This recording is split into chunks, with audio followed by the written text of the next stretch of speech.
Welcome to Big Blend Radio, where we celebrate variety and how it adds spice to quality of life. Welcome to the Nature Connection, everyone. I think we're also going to have to put this on our Parks and Travel show here on Big Blend Radio because we're going to talk about going to parks, especially urban parks are really interesting. And we have Ryan Mandelbaum joining us. His new book out now is called Wild NYC, Experience the Amazing Nature in and Around New York City. It's out now through Timber Press, and it's also a project with Chelsea Beck, who did the amazing illustrations in the book. And we love illustrations, and there's photos, and it's just a fantastic book to get. And it really makes you look at urban parks and urban areas as a way to still watch out for wildlife because they're there. So you can go to Ryan's website. It's ryanfmandelbaum.com. So Ryan, welcome to the show. Hey, it's really, really great to be here. I'm super excited to talk about urban wildlife. I think this is something so exciting because I think in COVID we started to realize more about wildlife getting out in the cities, but we've watched things, over time about like hawks roosting up in cities, like skyscrapers and things like that too. So why not go look for them in urban parks? But it also makes us realize we need urban parks, not just for us, right? That's absolutely right. I mean, I think it's interesting the history of urban parks in New York City, if you don't mind me going off on a Yeah, tangent right yeah. at the start. Yeah, let's Um, go.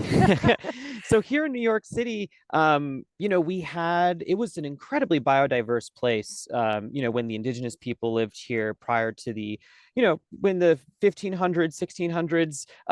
But once we started colonizing the city, it started to turn into a sea of concrete. I mean, we paved a grid over what was previously a place with hills and glacier erratics and salt marshes and forest. And the grid originally did not allow for very much places for people to walk around in nature and experience wildlife. And in fact, one of the first parks in New York City, the first real kind of nature attraction was Greenwood Cemetery. And it was an enormously successful place in the 1840s, 1850s, where people would come from around the city to just go around the Mm. cemetery and experience nature. And then, of course, the sort of stifling New York City grid and lack of trees back then and pollution and things like that kind of encouraged the creation of Central Park in the center of Manhattan. So, New York has a very interesting and long history when it comes to urban Mm. parks. That's the one thing that I saw was like you mentioned cemeteries being part of like our first parks in New York in New York City, but we as we travel the country, we started off doing national park units and everybody's like, well, why not forests? Why not state parks? Why not this? And now we do every park, even if it's a little pocket park. But then we do a lot of cemeteries too. And then we started going, cemeteries a park, rest areas on the side of highways are a park because some of them have pollinator gardens. So we just started, now we're at this point of like all parks matter, all green space matters. And cemeteries, I mean, they're often quiet, they're shaded. People who run cemeteries and graveyards don't like the trees though because they fall and break the coffin, not the coffins, the oh my gosh, what do you call it? The place where someone's buried. But that's really kind of a true thing, right? Cemeteries, people used to go and have big family picnics in the cemetery park. Yeah, it's funny. I didn't expect to be talking about cemeteries so much when I was first starting out talking about nature in New York City, but I now live across the street from Greenwood Cemetery, which I feature in the book. Cool. And I go there. Obviously, I like the quiet. It's a very reverent and respectful place, and it's beautiful. I mean, it's maintained to be a gorgeous place. There's tons of wildlife species you can find there. Over 200 species of bird, plenty of Mm. interesting butterflies in the pollinator gardens. The trees, or many of them, are beautiful, native, stately old trees. So while I don't want to talk about cemeteries the whole time, I will say that, not just in New York, but in cities around the country, they actually can be a great place for both contemplation and wildlife watching.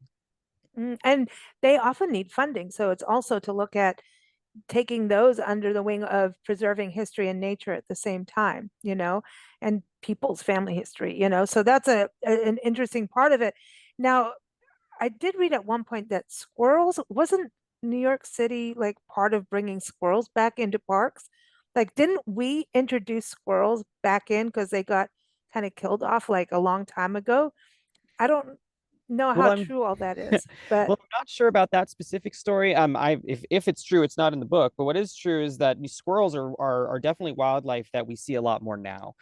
mhm, Why is it more now? Well, what's more likely is just people notice squirrels now, but also I think that squirrels are an interesting and a lot of the species that I do try and feature in the book intentionally are species that have a long history of interacting with humans. Squirrels are mhm, native to New York. They live there. They've always been there.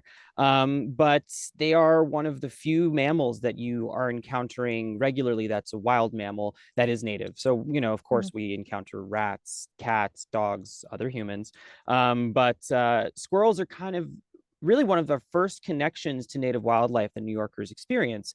Where I go to work in Midtown, there is Madison Square Park and Bryant Park. There are squirrels there. And, while feeding wildlife is definitely looked down upon, the squirrels there are, it's a way that people connect with wildlife. You see them throw peanuts to the squirrels and the squirrels will, come up to you. But, one more thing I want to add about our beautiful Yeah. squirrels in New York. This is an interesting thing too, is that we have a lot of the black squirrels in New York. Um, Oh, okay. yeah, so gray squirrels and black squirrels are the same species, but some of them have this trait where they look black, and it seems to be that cities, for some reason, it is a place where these dark squirrels can be successful, and so we see quite a number of them. Sometimes it seems like they're perhaps even more common in the city than they are in the surrounding area. I think I mean, come on, they're fun to watch, aren't they? I mean, they're the best. They're little faces and, but they're part of the ecosystem. And what about, with these park areas, these urban parks being a place where kids, get to be able to connect with nature and the importance of that and kind of going on a family field trip. I love that you have like trips in there. So for visitors, especially coming into New York City, that, of course, they're going to go to the show and the museums and everything, but I always think find some nature too. So I think you really kind of introduce this idea of New York City is also about nature that often gets left off the conversation when you travel there. But I feel for kids, any kind of park experience, whether you're looking at a bug or fungus, you got a whole fungus section. I'm like, I don't know anybody who was talking about fungus in New York City, but I dig it.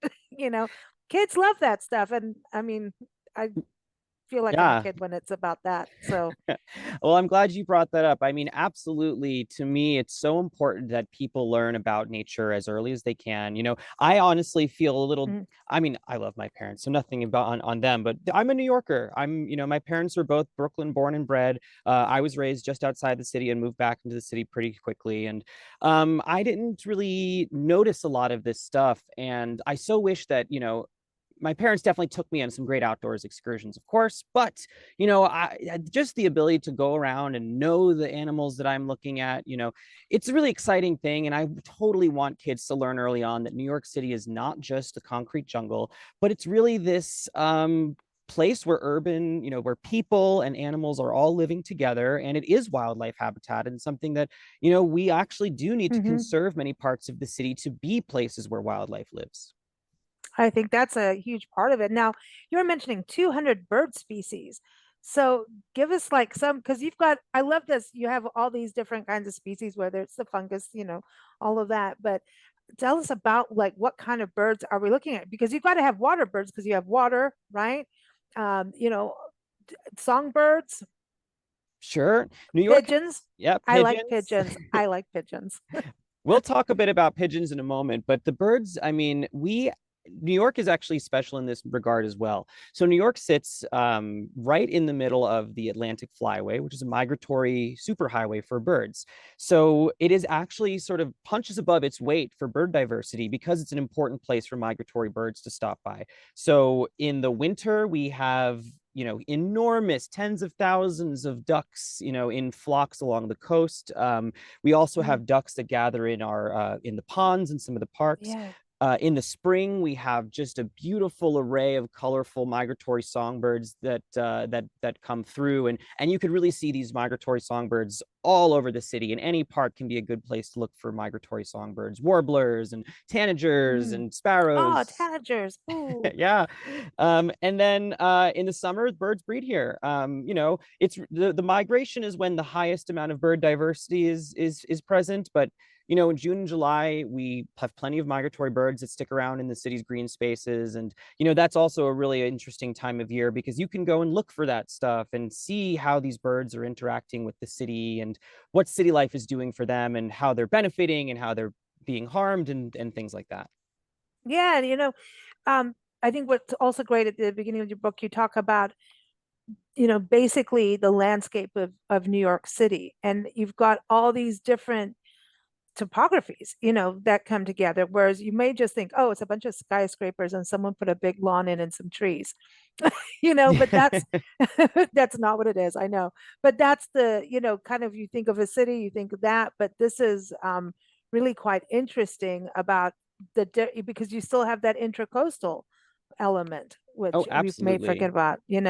Yeah, I mean, animals exist in communities. It's not like you go and you just see a bird species. Usually, you see a specific bird species interacting with specific species of plant, and that plant is pollinated by specific species of insects, and they all live in these kind of collections and amalgamations, whatever you'd say.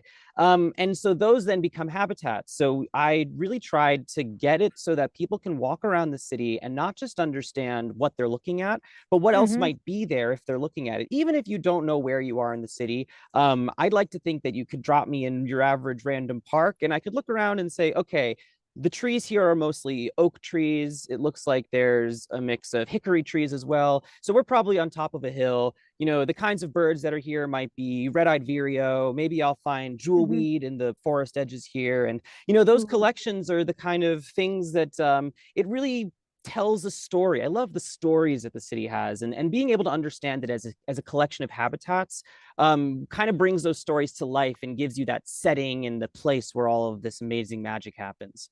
Mm.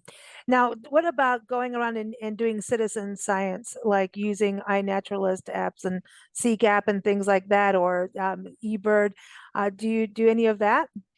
I'm really glad you brought that up. I mean, one place that I do want to be clear is that, I came to this late. I'm not somebody Mm-mm. I'm not a Boy Scout. I didn't start when I was 5 years old. I started bird watching in my 20s. And from there, really what allowed me to get, aside from the passion, is that there's such an incredible amount of knowledge that exists through these community science Mm-hmm. apps. So, of course, eBird is one of my favorites, as, birding is what got me first started. eBird is the Cornell Lab of Ornithology's app that we use to Yeah. document our bird watching, our bird sightings, and you can use it to figure out what birds are in your area.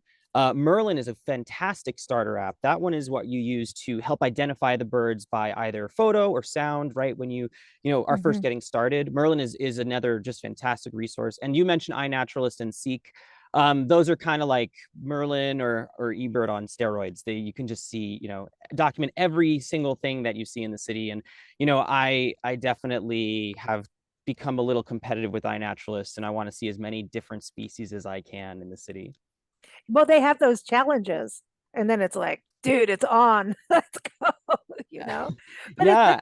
but they do use it. I mean, it's used by scientists. I some of my findings, like in Arkansas, ended up that I saw some kind of hummingbird, and then they ended up going to a bed and breakfast where we were and doing some studies on, and we watched barred owls. They had barred owls with teaching their young how to hunt fireflies. And Oh so yeah. this, oh, like we were just, yeah, it was a little bit of heaven, I'm just saying. But I mean, you're going to see owls and stuff too, right? So I think those apps, like, brings out the kid in all of us for all ages, right? So they're always trying to say, like, get off the screens and get off phones.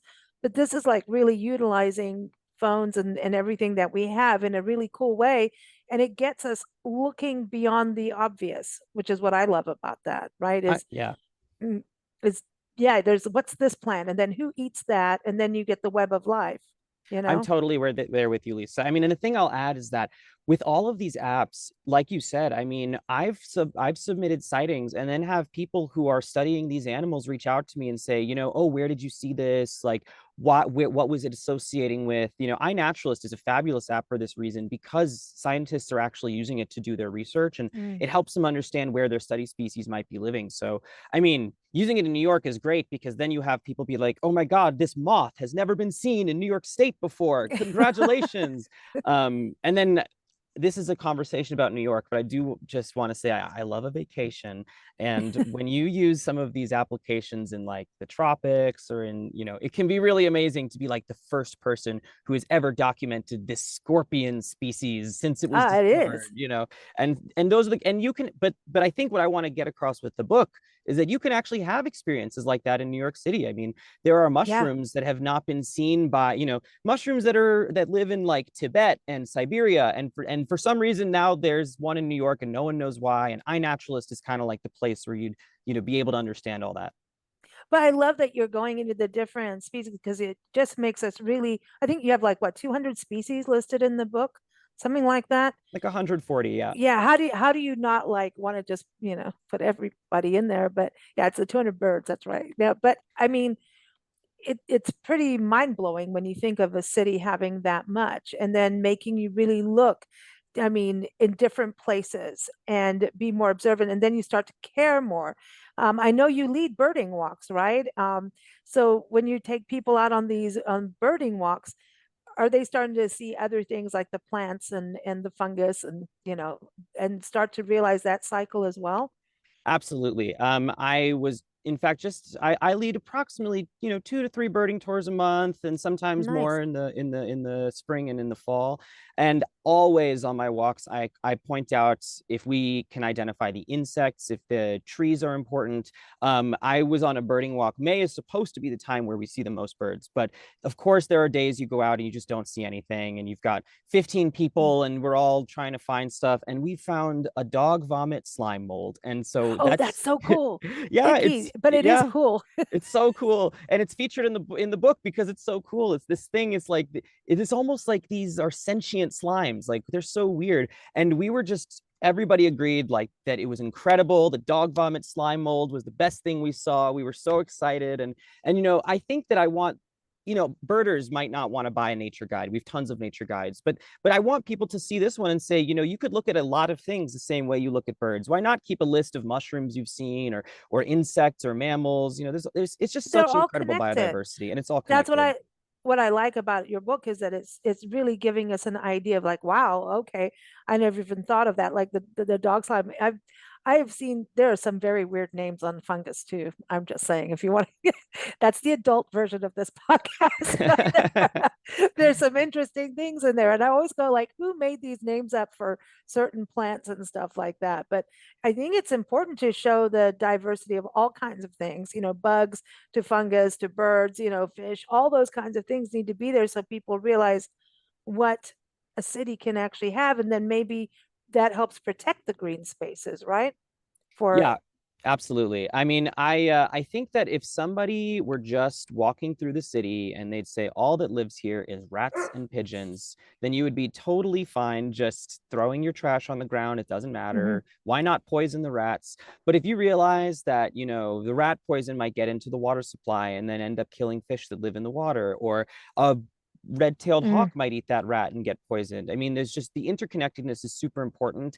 And the other thing I want to get across is that the interconnectedness isn't just in New York City. Like, sure, like the rat, the hawk might eat the rat that's poisoned and die, but also like a bird might end up in New York City and then not have enough food or get poisoned and then mhm, not be able to make it to its breeding grounds north of New York City. mm. An invasive species that establishes itself because somebody wanted a pretty plant in their window might end up going down the highways and end up, causing issues in the forests outside of the city. So it is all interconnected, and the Yeah, boundaries of New York City, don't exist to wildlife.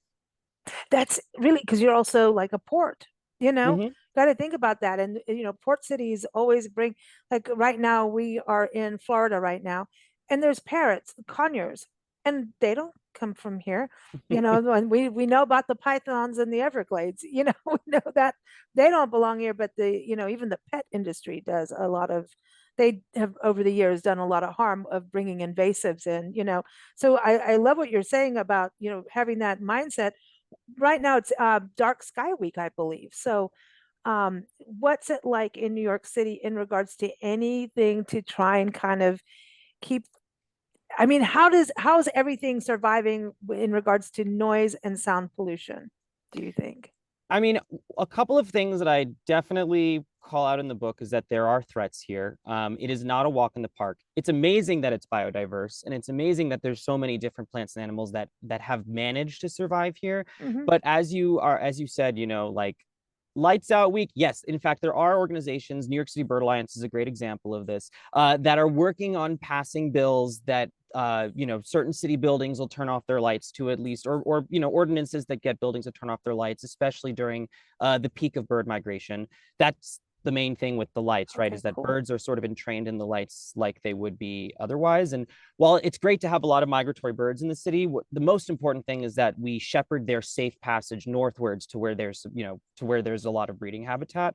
So these lights out bills that are being passed are really, a great example of it. It's still very bright here. It's It's New York gonna be. City. But the fact that there are efforts that are working on this, and the New York City Bird Alliance does really amazing work in this direction.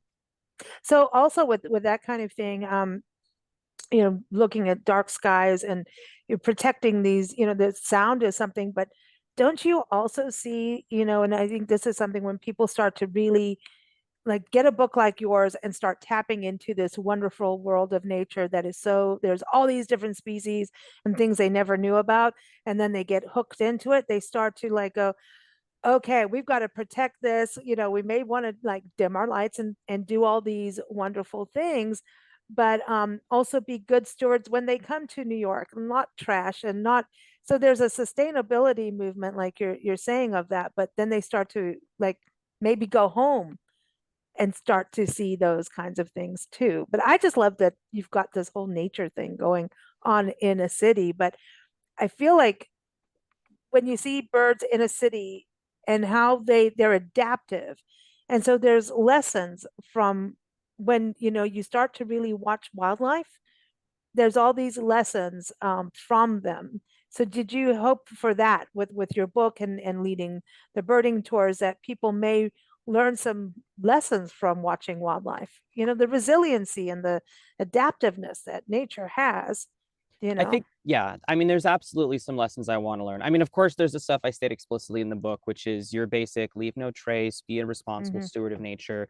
Those are the lessons that we see from birds and mammals and insects being harmed by humans. Of course, things like, leaving trash out, can end up in waterways, runoff, things like that. So, of course, there's that lesson. But yes, I think the other lesson I want to get across is really that, New York has been inhabited by human beings for millennia. It was because of its biodiversity. It was actually quite a popular place for indigenous people to live, and we had a number of different hmm indigenous tribes who lived here.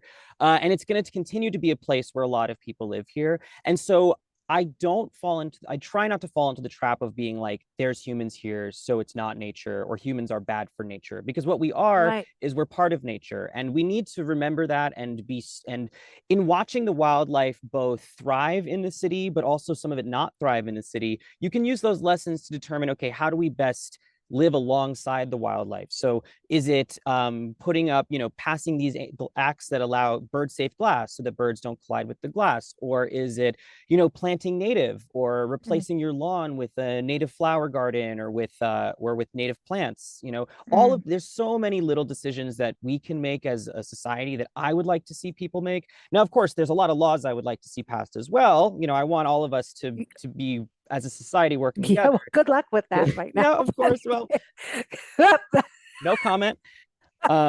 There's a lot of laws I would personally like to see passed that hopefully one day in the future. But yep, yep. But people Keep in the going with meantime, we that. need to organize. We need to, we can organize, we can volunteer, we can all get together and make the world a better place on our own. And looking at wildlife and building that empathy for the natural world is a great place to get started. I think so. I think we have things in our hands because, passing the laws, and my little snarky comment is we've been fighting different laws for years. That's how we ended up on the road actually documenting parks and doing it, is because you may win something and then 5 years later we have to fight for it again. Right. And then people get despondent. And then in reality, you've got to go, well, you've fought it before. Now you got to amplify it. So it's actually an easier walk. Now you got to amplify and get stronger with your messaging. So it's going to always be that battle no matter what. But the one thing we can do is lead by example and all do something together, like you're saying. When people go to parks, I hope they go home and go, okay, yeah, let's put in some native plants, some pollinator gardens. Let's do put some water out. We're at that point, like whatever we can do to coexist, I think is super important to do. So, but I do want to ask you for people going to New York City and those who maybe just moved there or live there and haven't really explored yet. If you could spend a picnic, go for a walk, a nature walk, and a picnic in New York City somewhere, and you could bring three people, alive or passed on, that you want to spend time with to either pick their brain or show them something special, who are you taking and where are you going? Like, we want the trail. We want, like, where are you walking? And then where's the picnic like going to be? All right, this is obviously all off the cuff, so I'm gonna have to make it up now.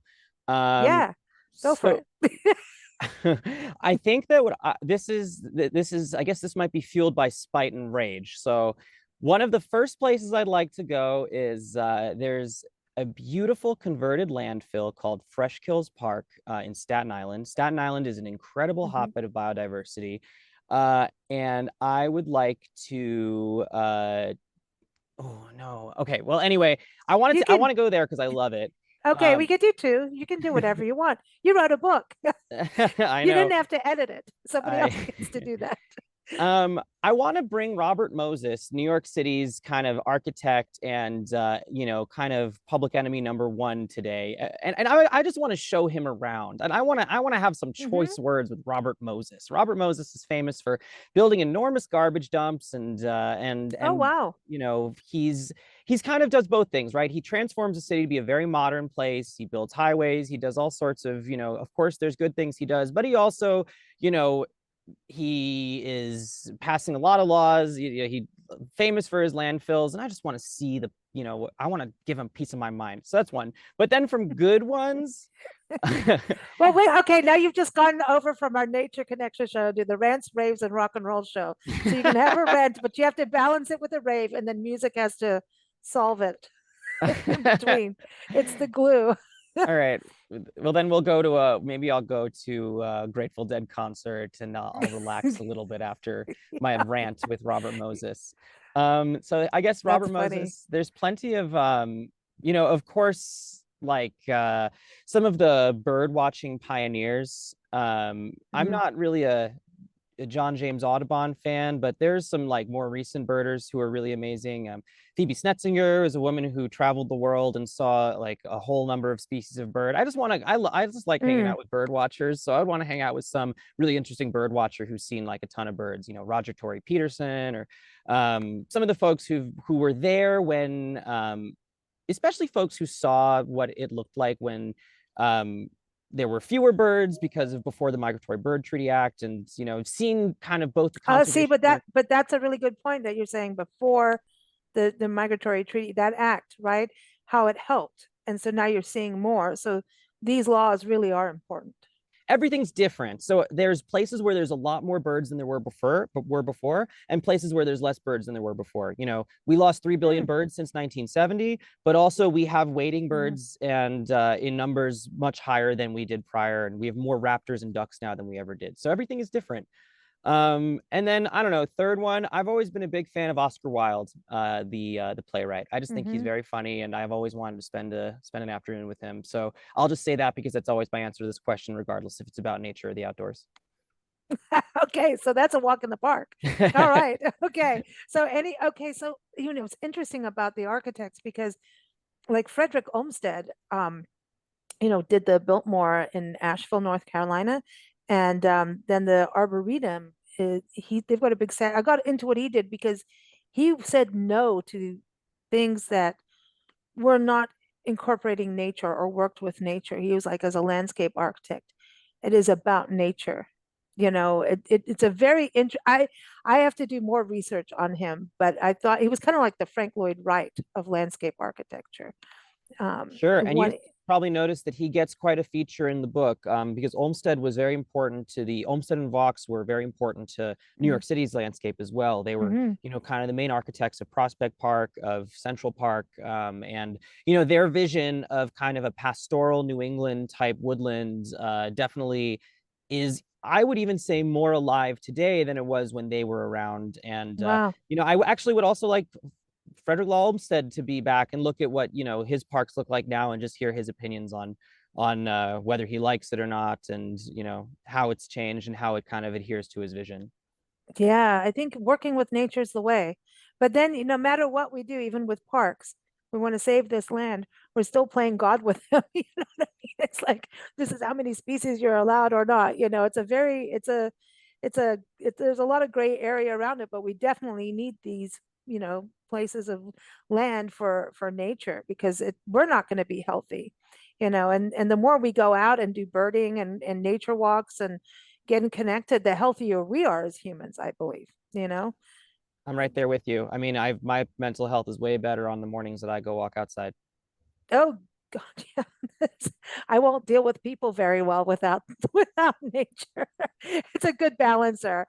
Well, congratulations on your book being out. We're very excited about it because again, looking at cities, and I love that you're bringing the history into it, and yes, there are reptiles and amphibians. Don't we love them? You've got everything in there, like, so many different species for people to learn about and the different regions. I think that's what's great about the field trips, especially again, for those who may not have been exploring the nature side of New York City, they can see wherever they are, just go, at least do one park, or one walk, put a nature walk in for the day. So I love that. But everyone, again, you can keep up with Ryan. Go to his website. It's ryanfmandelbaum.com. It's in the episode notes. Again, the book is out now, Wild New York City. Get it. It's out through Timber Press, who does great books. So thank you so much for joining us. It's been fun. Thanks so much, Lisa. I had a great time, and I'm super excited to see this out. So I hope Yeah. everybody likes it. Yeah. And everybody go find him on iNaturalist and compete. Yes. Compete. Thank you for listening to Big Blend Radio. Keep up with our shows at bigblendradio.com.